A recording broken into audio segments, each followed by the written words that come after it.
Hey there, Attorney Seema. This is a really good question, and hopefully I can answer it for you to your liking.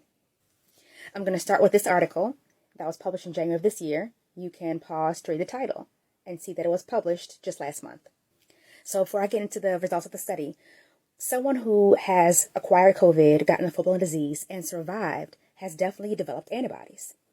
The issue is that this virus affects everyone differently. So there's no definitive timeline of how long those antibodies will last because it varies from person to person.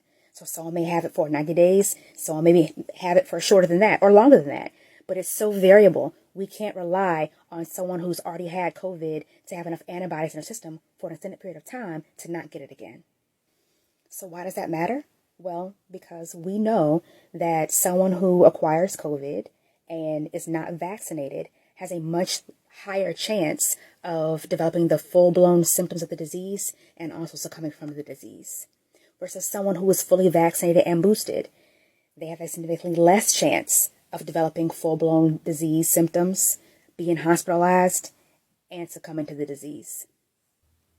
Now, how significant is that difference? Here is a graph from that same article that I just referenced.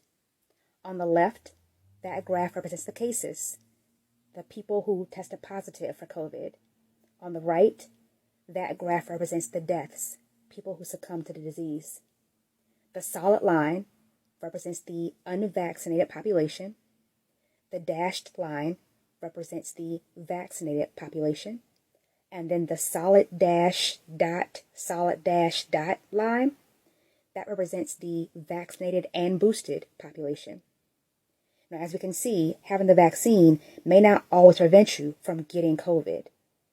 However, what we can also see in both graphs is that the unvaccinated population is higher in both testing positive, the cases on the left, and also succumbing to the disease, the deaths on the right.